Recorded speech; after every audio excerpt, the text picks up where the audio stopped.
आज हम लोगों ने इफिसियों की पत्री उसका 6 अध्याय और 10 से लेकर के 20 तक मनन करने जा रहे हैं। इफिसियों की पत्री उसका 6 अध्याय और उसका 10 से लेकर के 20 तक मनन करने जा रहे हैं। और ये जो आज का जो ये पैराग्राफ है या आज का जो ये वचन है, ये बात कर रहा है खास करके बलवंत बनो। आज का जो संदेश है या टॉपिक है, विषय है, वो बोलता है बलवंत बनो। और बलवंत बनने के लिए यानी प्रभु में बलवंत बनो। हम अगर देखते हैं इस वचन को, ये वचन जो है पौलुस के द्वारा इफिसियों की मंडली को लिखा, और वो इफिसियों की मंडली को लिखा और खास करके इफिसियों की मंडली को वो उत्साहित करना चाहता था और वो वचनों में दृढ़ करना चाहता था। वचनों में उन लोगों को बोल रहा था कि बलवंत होने की आवश्यकता है, प्रभु के वचनों में बलवंत होने की आवश्यकता है, हिम्मत होने की आवश्यकता है, एक मसीह होने के नाते, एक परमेश्वर के जन होने के नाते। इसलिए ये सारे जो वचन है, ये सारे जो बात है, पौलुस उन मसीह लोगों को बोल रहा है, कह रहा है और उत्तेजित कर रहा है कि हम एक मसीह होने के नाते हमें आत्मिकता में बलवंत होने की आवश्यकता है। लेकिन यहाँ पर पौलुस बोल रहा है, अगर हम पढ़ेंगे वचन 10 में तो लिखा है, इसलिए प्रभु में और उसकी शक्ति के प्रभाव में बलवंत बनो, परमेश्वर के सारे हथियार बांध लो कि तुम शैतान की युक्तियों के सामने खड़े रह सको, क्योंकि हमारा मल्लयुद्ध लहू और मांस से नहीं है, परंतु प्रधान और अधिकारों से है, और इस संसार के अंधकार में से उस दुष्टा की आत्मा की सेनाओं से है। कहने का मतलब ये है, वचन बोलता है आपका दूसरा कुरिन्थियों की पत्री, कुरिन्थी राष्ट्र की पत्री 4 अध्याय 4 वचन में, इस संसार के ईश्वर ने मनुष्य का आत्मिक आंख को बंद कर दिया है, ताकि वो आत्मिक भली भांति को पहचान ना पाए, और आत्मिक भली भांति को पहचान ना पाए, जिसके कारण लोग अभी भी अंधकार में है। और पौलुस इसलिए बोल रहा है कि हमारा जो लड़ाई है, मेरा जो लड़ाई है, वो इस संसार के मांस और लहू से नहीं है, लेकिन हमारा जो लड़ाई है इस संसार के हाकिमों से है, इस संसार के दुष्टता से है, इस संसार की ये अंधकार के हाकिमों से है, इस संसार के जो आत्मिक में बढ़ने नहीं देता है, उन लोगों के साथ मेरा लड़ाई है। पौलुस इसलिए वो बोल रहा है उन मसीहों को, क्योंकि ये मसीही लोग आत्मिक में बढ़ना चाहते थे, लेकिन इन लोगों को इस संसार के हाकिमों ने, इन संसार के सोच विचारों ने उन लोग को रोक के रखता था और बढ़ने नहीं देता था, बढ़ नहीं पाते थे, आत्मिक जीवन में उन्नति नहीं कर पाते थे। इसलिए पौलुस को ये शब्द लिखना पड़ रहा है, इसलिए शब्द को पौलुस उस मंडली को लिखना पड़ रहा है। तो बलवंत बनने के लिए केवल उतना ही नहीं, आत्मिक जीवन में उन्नति के लिए केवल उतना ही नहीं, इसलिए पहला पत्रस 5:8 में कहता, सचेत रहो, जागते रहो, सचेत रहो और जागते रहो, प्रार्थना करते रहो, क्योंकि भला बुरा दिन कभी भी आ सकता है। इसलिए यहाँ पर पौलुस बार बार बोलता है, वो बुरा दिन कभी भी आ सकता है। आज हमारे देश में ये बुरा का दिन है, आज हमारे देश में ये महामारी जो चल रहा है, ये संकटों का दिन है, ये हमारे देश में, पूरे विश्व में ये महामारी का समय है। दिन प्रतिदिन वायरस बढ़ते जा रहा है ना, दिन प्रतिदिन इतने पॉजिटिव निकल रहा है पूरे देश में और पूरा बढ़ रहा है। कहने का मतलब ये है, पौलुस बोल रहा है कि हमारा लड़ाई मांस और लहू से नहीं है, परंतु हमारा लड़ाई इस संसार के हाकिमों से है, हमारा लड़ाई इस संसार के अंधकार से है। प्रभु यीशु मसीह भी वही बात बोल रहा था। प्रभु यीशु मसीह भी वही बोल रहे थे कि हमारा जो लड़ाई है, हमारा जो लड़ाई है वो शैतान के साथ है, हमारा लड़ाई मनुष्य के साथ नहीं है। इसलिए जब यीशु मसीह वो जिंदगी में उन्नति, यीशु मसीह हमारे पापों के लिए, संसार के पापों के लिए वो क्रूस पर बलिदान हुआ, वो क्रूस पर रक्त बहाया, वो तकलीफ सहा, उसने कष्ट सहा, उसने मुसीबत सहा, उसने कोड़े खाए, ताकि हम मनुष्य आत्मिक जीवन में, आत्मिकता में उन्नति करे। और इस संसार के ईश्वर ने जो हमारे आत्मिक आंखों को बंद कर दिया है, ताकि हम सच्चाई को, भली बातें को नहीं पहचान सके, उससे दूर करने के लिए, उसे बंद करने के लिए यीशु मसीह क्रूस पर बलिदान हुआ था। इसलिए बोलता सचेत रहो, इसलिए बोलता जागते रहो। पतरस वही बोल रहा है, जागते रहो, सचेत रहो। कभी भी शैतान जो है सिंह के नहीं, टाइगर के नहीं, आ करके आपको लपकने की प्रयास करेगा, आपको पकड़ने की प्रयास करेगा, और ये शैतान का कार्य होता है। इसलिए बोलता है आत्मिक जीवन में बलवंत बनने की आवश्यकता है। जब आत्मिक जीवन में बलवंत बनने के लिए हमें क्या क्या करने की जरूरत है, ये वचन में अगर हम पढ़ते हैं आगे, बोलता है आत्मिक जीवन में उन्नति करने के लिए, बलवंत बनने के लिए, आत्मिक जीवन में बढ़ने के लिए, आत्मिक जीवन में प्रोग्रेस करने के लिए, आत्मिक जीवन में स्टेप बाय स्टेप बढ़ने के लिए हमें क्या करना पड़ेगा। पौलुस जो है इफिसियों की मंडली को बता रहा था, वो बोलता है केवल सचेत रहना, जागते रहना इतना ही नहीं है। अगर हम पढ़ेंगे वचन 13 से आगे, तो यहाँ पर हमको बताता है वो आत्मिक हथियार के बारे में, आत्मिक युद्ध का हथियार के बारे में।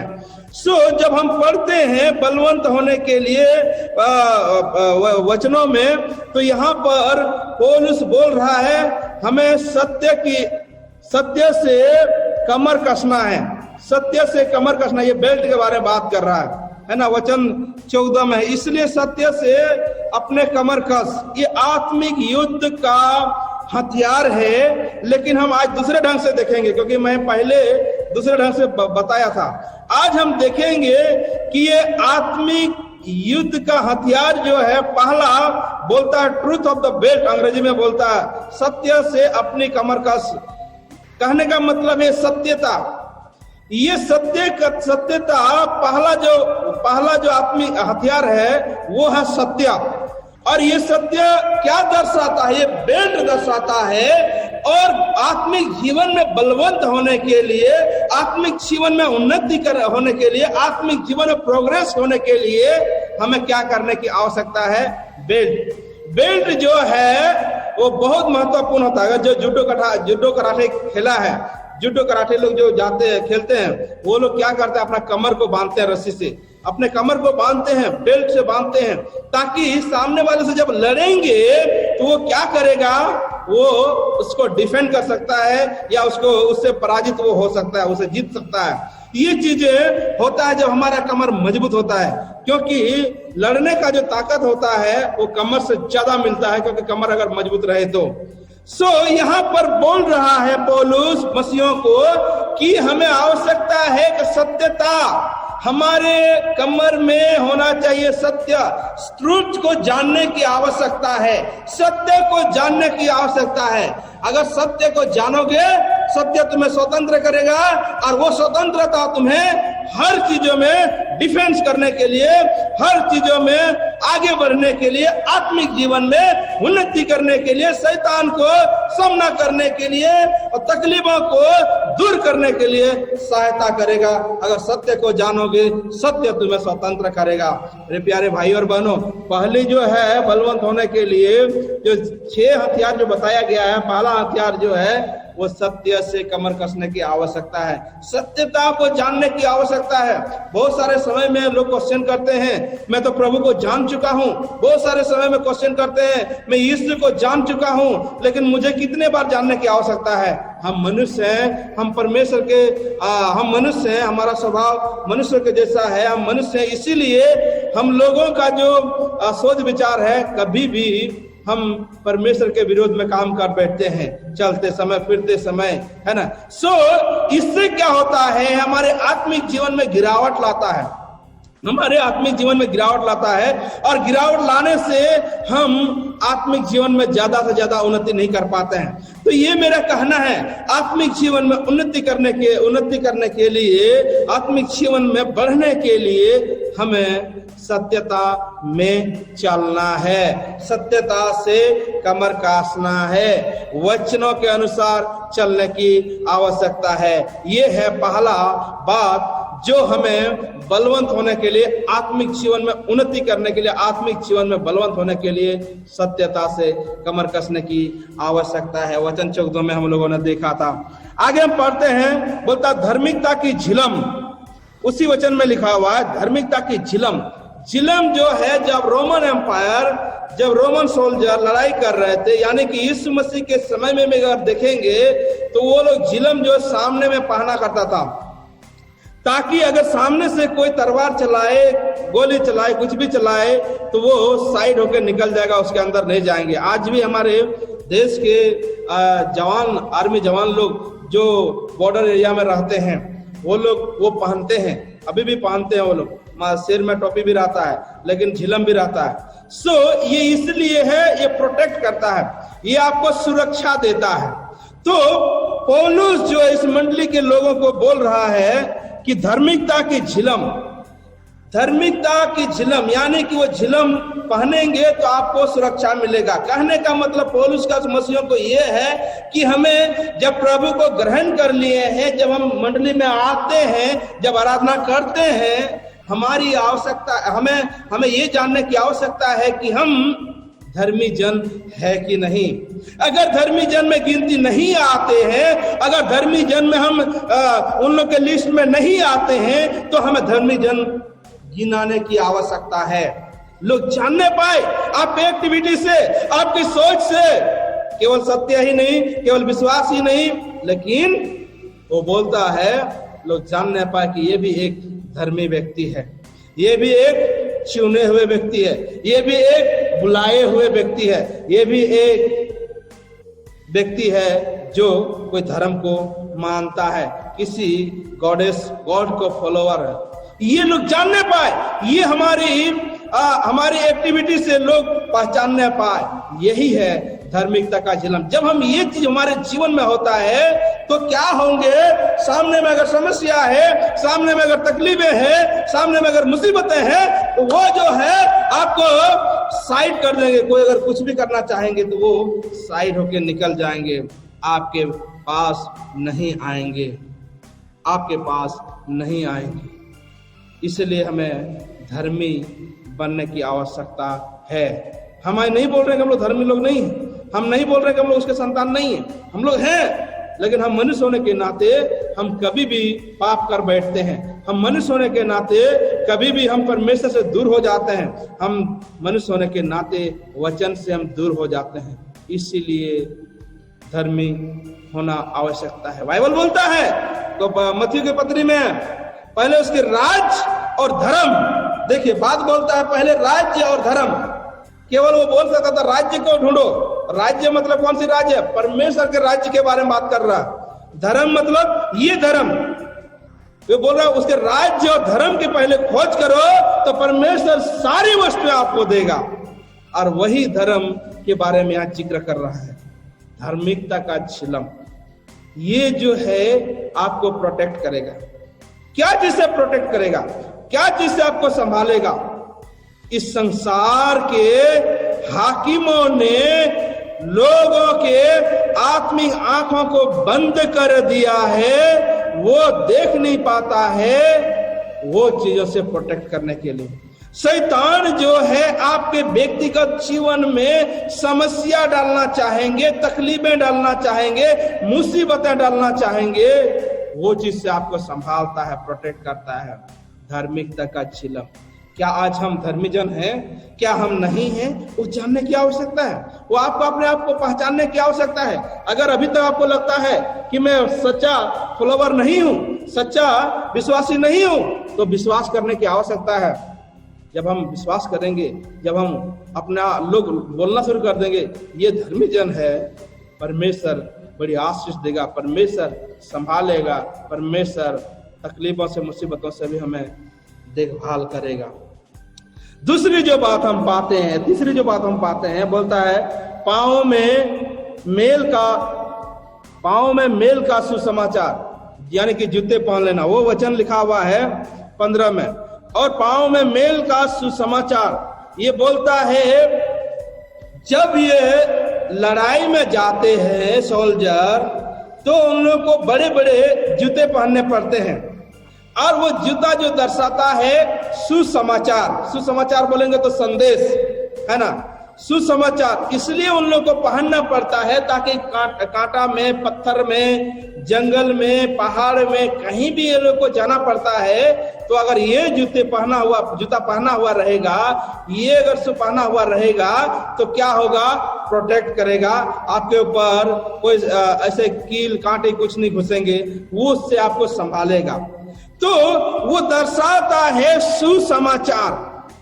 जो जूता है वो दर्शाता है सुसमाचार।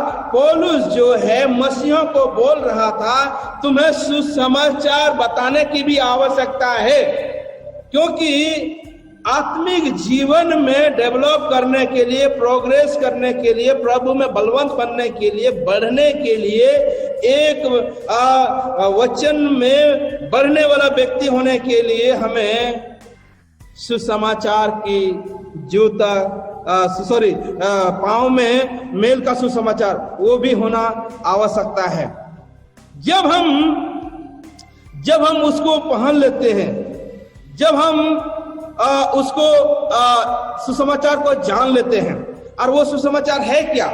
सुसमाचार ये है कि यीशु मसीह क्रूस पर मारा गया, यीशु मसीह क्रूस पर मरने के बाद 3 दिन तक गाड़ दिया था, तीसरे दिन मुर्दों में से वो जी उठा, यही सुसमाचार है।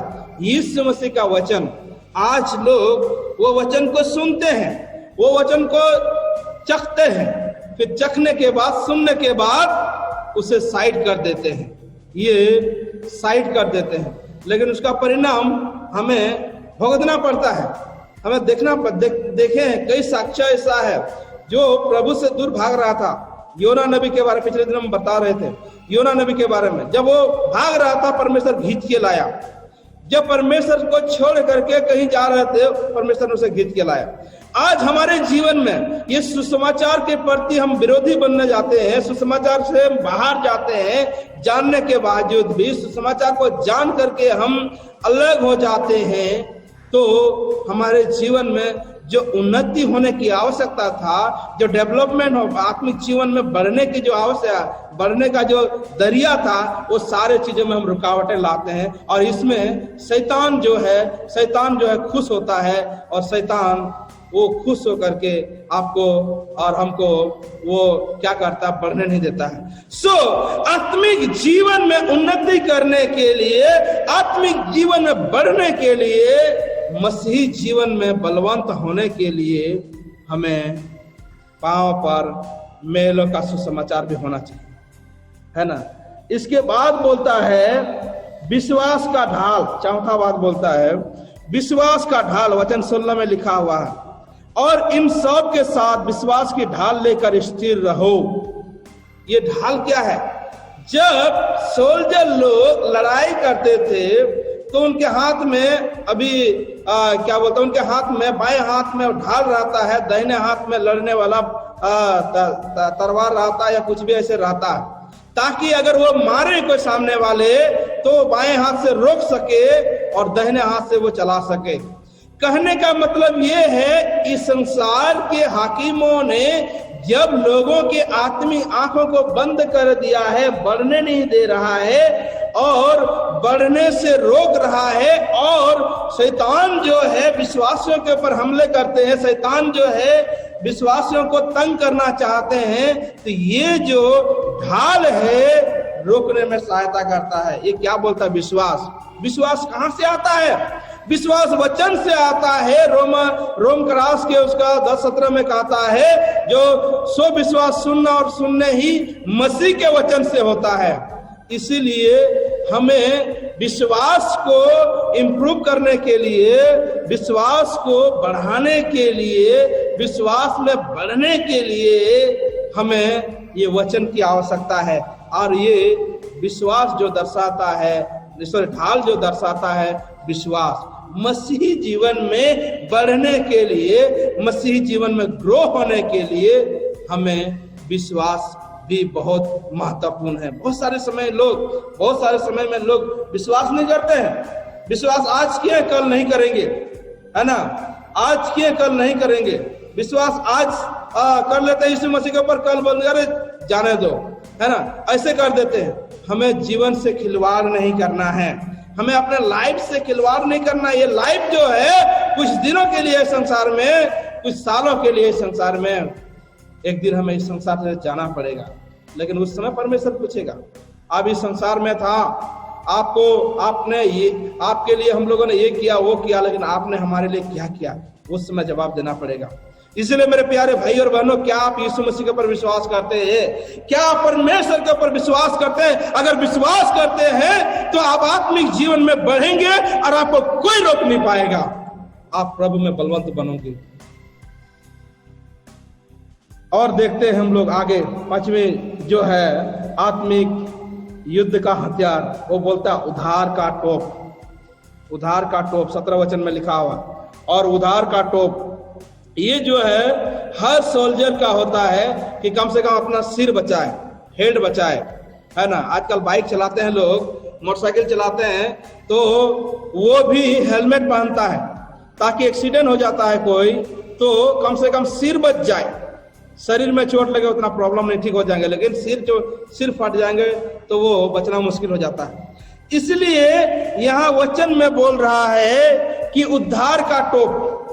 सोल्जर जब जाता है क्या बोलते हैं बॉर्डर एरिया में, वो लोग कैप भी पहनता ताकि गोली आएगा तो सिर में नहीं लगेंगे, वो निकल जाएंगे। इसलिए वो पहनता ताकि वो प्रोटेक्टिव हो, वो बच जाए। यहाँ पौलुस इफिसियों की मंडली को बोल रहा है कि उद्धार की टोप भी आवश्यकता है हमको, ताकि हम ये संसार के हाकिमों को हम सामना कर सके। और उद्धार की टोप, ये टोप मतलब टोपी है। उद्धार हम जानते हैं उद्धार क्या है।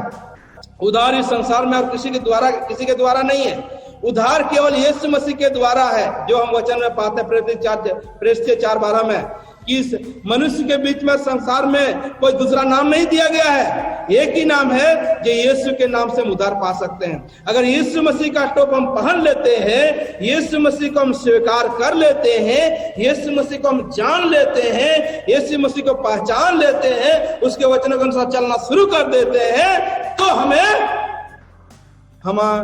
हमें सुरक्षा मिलता है। क्या जिससे सुरक्षा मिलता है? शैतान जो सताना चाहता है, शैतान जो तंग करना चाहता है, शैतान जो अटैक करना चाहता है, उससे हमें सुरक्षा मिलता है। इसलिए मेरे प्यारे भाई और बहनों, मैं यही उत्तेजित करना चाहता हूं कि आइए हम उस उद्धार को जो हम चख लिए हैं, जो तारण जो हमने पाया है, वो तारण केवल पाया हुआ ही नहीं है ना, पाया हुआ ही नहीं, हमें क्या सिखाता है तारण के बाद, उसको हमें फॉलो करने की आवश्यकता है, उसको हमें जानने की आवश्यकता है।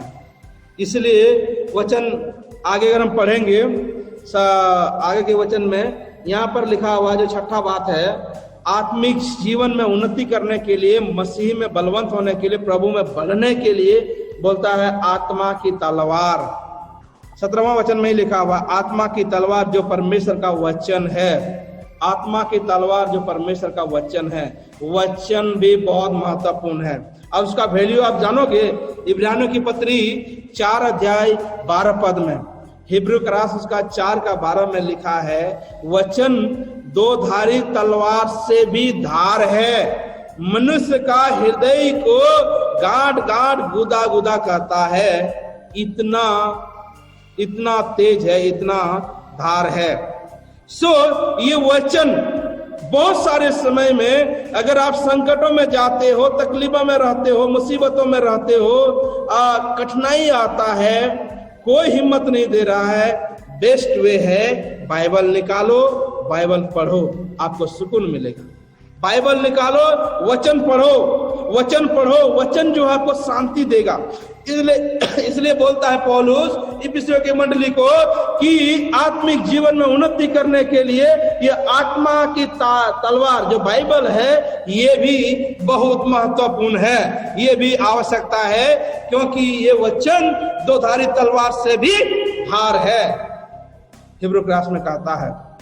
इसलिए मेरे प्यारे भाई और बहनों, ये वचन पढ़ना भी अनिवार्य है, ये वचन पढ़ना भी आवश्यकता, ये वचन भी हमें पढ़ने की आवश्यकता है। इसके बाद अगर हम आगे पढ़ते जाएंगे, वचन में लिखा हुआ है हर समय हर प्रकार की आत्मा में प्रार्थना करो। बोलता है अन्य भाषा में भी प्रेयर करते हो तो करो, अगर आप प्रार्थना फास्टिंग लेकर के प्रार्थना करते हो तो करो, और बोलता विनती करते रहो, इसलिए जागते रहो कि सब पवित्र लोगों के लिए लगातार विनती क्या करो। वो बोलता है केवल अपने लिए भी नहीं, हमें कितना आज हम क्या प्रार्थना किए, मंडली के लिए प्रार्थना किए, आप लोगों के लिए प्रार्थना किए, बोलता अपने लिए नहीं, दूसरों के लिए भी प्रेयर करने की आवश्यकता है। वचन 19 में कहता है और मेरे लिए भी एक मुझे बोलने का समय ऐसा प्रबल वचन दिया गया जाए कि मैं भी साहस की विधियों का पालन करने के द्वारा उस परमेश्वर वचन को साहस के साथ सुसमाचार का भेद बता सकूं, जिसके लिए मैं जंजीर के जकड़ा हुआ राजदूत हूं, और यह भी कि मैं उसके विषय में मुझे चाहिए साहस से मैं बोलूं। पौलुस बोल रहा है प्रेयर कीजिए, मंडली को बोल रहा प्रार्थना कीजिए कि मुझे परमेश्वर हिम्मत दे, मुझे इतना आता है कि मैं सब कुछ जान गया, ऐसा नहीं है। प्रार्थना कीजिए कि परमेश्वर मुझे साहस दे, मुझे ताकत दे, मुझे हिम्मत दे, मुझे और भी बलवंत बनाए, ताकि मैं उसके वचन को आगे और भी बता सकूं। मेरे प्यारे भाई और बहनों, मैं इस सुबह के समय में इस ऑनलाइन के जरिए मैं यही उत्साहित करना चाहता हूं कि आत्मिक जीवन में बढ़ने के लिए, आत्मिक जीवन में उन्नति करने के लिए, प्रभु के वचन में बलवंत होने के लिए, इस संसार के साथ हाकिमों के साथ लड़ने के लिए, इस संसार के ईश्वर ने जो लोगों के आत्मिक आंखों को बंद कर दिया है उससे बचने के लिए हमें ये जो 6 बातें हम लोगों ने देखा, ये बड़ी आवश्यकता है। सत्य प्रभु को जानना, सत्यता को जानना, सत्यता हमें स्वतंत्र करेगा, जो बेल्ट के रूप में दर्शाता है।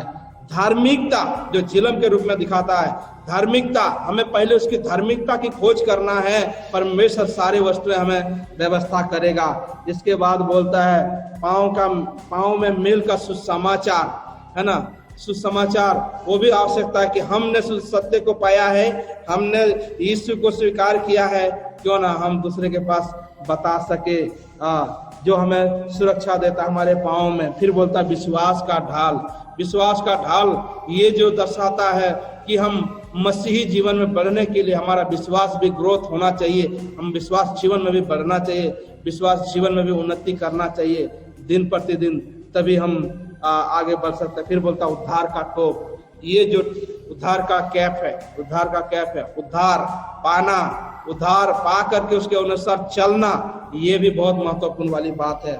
इसके बाद फिर बोलता है आत्मा का तलवार, वचन को दिन रात सुबह शाम पढ़ना, वचन को पढ़ते जाना, प्रार्थना करना।